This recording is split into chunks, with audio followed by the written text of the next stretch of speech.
Hey, what's up, guys, and welcome back to another Real Madrid review. Real Madrid 4, Osasuna nil. It feels like we haven't had this feeling in a while where, you know, we feel like we are actually watching Real Madrid, especially, Real Madrid fans, but it feels like it's the first time in a long time we are seeing this team actually play like the way it should be. And this season, we've talked about it before. We've seen glimpses, um, you know, against Dortmund in that second half. Um, Maybe some would say against Atalanta in that second half as well. And maybe there are a couple of more games so far this season. If you run through, um, good halves, maybe against Alaves in the first half, you would say okay, or Espanyol in the second half, okay. But you know, we just haven't seen a game where I thought from minute 30 to minute 90 it was an hour of actually pure brilliant football. And even the first 30 minutes, it was really Real Madrid trying to break the deadlock. Look, I think we had 8 corners in 25 minutes, if I'm not wrong. Yeah, 8 corners in 25 minutes. Look, it wasn't like, oh, we had 8 shots on target and the keeper made 8 saves, but we were looking like we were a threat in the first 25 minutes. We just couldn't score. And then as the game went on, um, you know, finding that first goal in the 34th minute, and then 8 minutes later getting that second 2-goal lead into half time, it was a boost because the players, if you look at the celebrations of the first goal, Vinicius going to Ancelotti and giving a hug. Second goal, Bellingham, we get the trademark celebration again. At last, we've been waiting for this moment, right? We've been waiting for this moment. Um, Obviously, the team were obviously celebrating with each other a lot, and it was like, you know, oh, learning, getting some hugs as well, which obviously you gotta give a lot of love and appreciation to Lunin, because although we've played poorly in the last 2 games, I have felt really bad for him. And it's not as if it's not his fault of the goals. Like, some of the goals that we considered were poor on his side, but it is the defense in front of him. And this is a quote that obviously I think a lot of people would have probably heard before, but um, um, it is basically, if the keeper fails to do his job, then obviously it's the defense fault as well, because the keeper shouldn't have to do his job. Because if the keeper has to do his job, the defense has failed. And that really got me thinking, right? That makes a lot of sense. If you have to rely on your keeper to make saves, which of course every game you're gonna have to, you are already immediately putting your keeper at risk of conceding, right? Now, you're gonna concede shots every game, and that's what the keeper's job to do, which is to make saves. But look at some of the goals we've conceded. They've been poor by the defense, and yeah, a lot to digest. A little bit on Osasuna, because you're not gonna get a lot of time to talk about them, because of what has gone on in this game in terms of Real Madrid. But look, like I said, first 25-30 minutes, it was really in their sort of game plan. It was a slow tempoed game. When they had the chances, they did, and it could have easily been one of those games if Real Madrid didn't manage to score one and then two and then eventually the second half. But they have some good players. I thought Brian Zaragoza wasn't really much in the game, but he's a threat. Budimir up top is, what, 6'6" or whatever. I mean, he's a giant. He's always going to be a threat, but he wasn't. Because in the first half, we managed well. Second half, they didn't really attack. Osasuna were on the defense, and, that was kind of expected. And overall, Sergio Herrera made a very good save to deny Rodrigo in the first 25 minutes. I forgot which minute it was, but apart from that, I can't really think of many other instances where he had to make much saves, and overall the team was pretty poor, to be honest. I thought Osasuna coming to this game, they were fifth, they've beaten Barcelona, and the hype was there. Can Osasuna get a point or even three? But no. But firstly, again, appreciation for Lunin done. This man on the screen right here, Camavinga, he's come in, he's taken Tchouaméni's place because Tchouaméni was injured and is injured. And if Tchouaméni wasn't injured, I think he would have started. But Camavinga has come in, he has started, and he has put in a great performance. And I thought the same for Fran Garcia as well. I mean, these two, right? They deserve the praise and the plaudits, right? The love. They deserve it. And I think that the longer I think I said this in the preview, the longer Camavinga comes in and performs, the more Tchouaméni will leave. And that's not because I want it to happen, but I genuinely believe that Aurélien Tchouaméni is almost already having his time, ticking. And if Camavinga comes in and says, look, I am going to be the man that will save Ancelotti, that will save us, because we need someone in the midfield.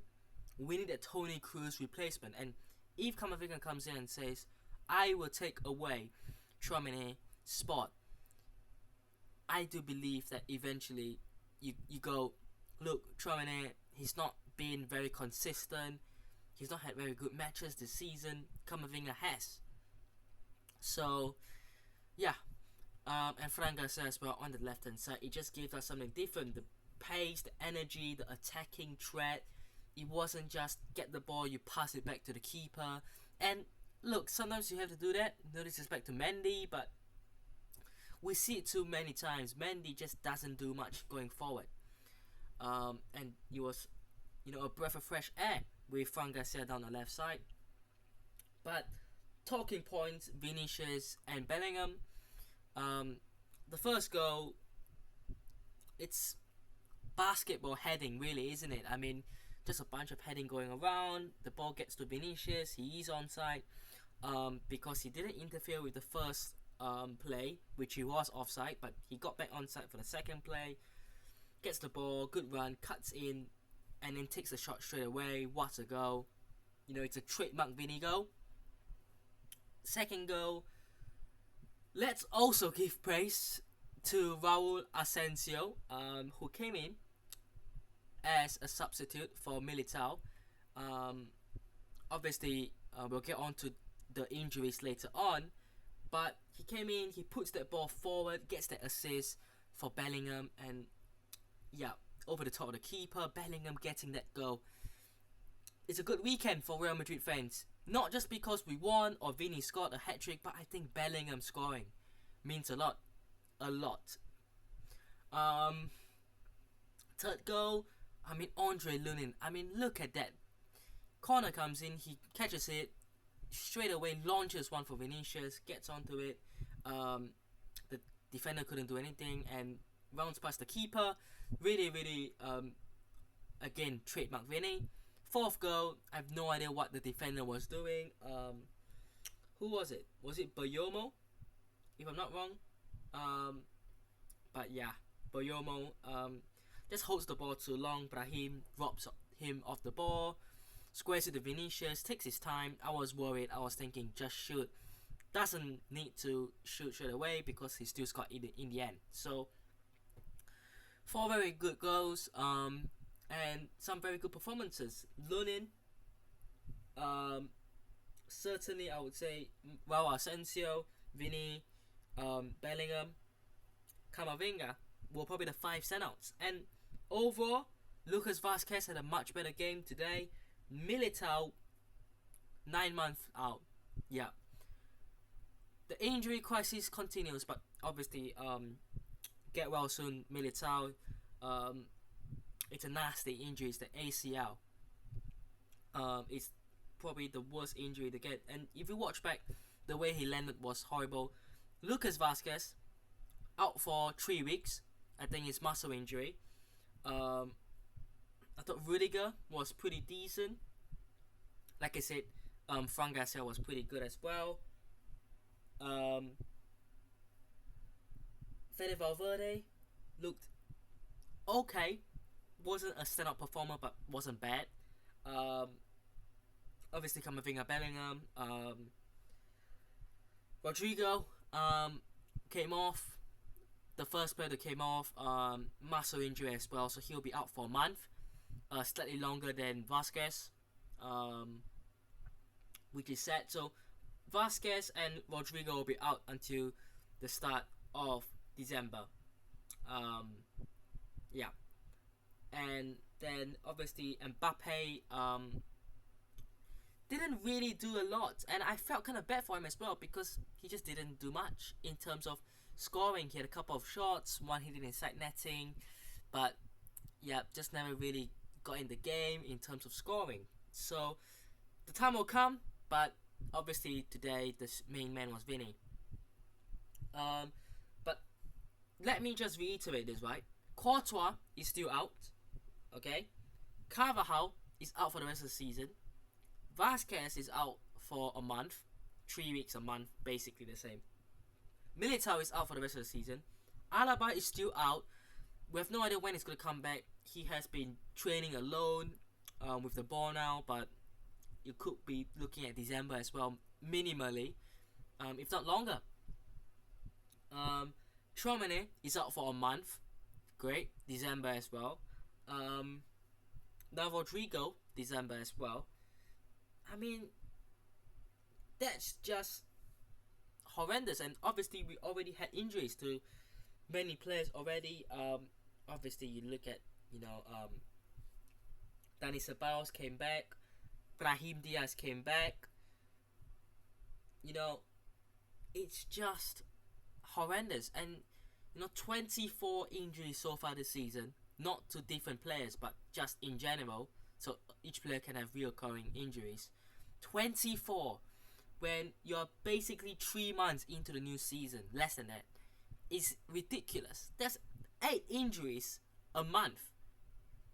That's actually crazy to think about it, don't you think? Like 8 injuries a month is crazy. But look, you have to deal with it. You have to move on with it. Raul Asensio is going to basically be the starting centre back now with Rudiger. I have no idea what's going to happen at right back. Are we going to do a Zidane where Valverde plays there? No, I just can't see it. If you watch the Zidane days, and I'm talking about his second stint, those 2020 days of not Lucas Vazquez, Fede Valverde at right back, it wasn't great. It was disastrous. So we'll have to find out, is another youth academy player going to have to come through at right back? Who knows? We no longer have Vinicius Tobias as well. So something needs to happen in there. I think that with Rodrigo injured, I think you'll see Brahim Diaz play. I think certainly it pushes Arda Güler and Endrick, who came on today but didn't really do a lot. I thought defensively they did. They were defending towards the end.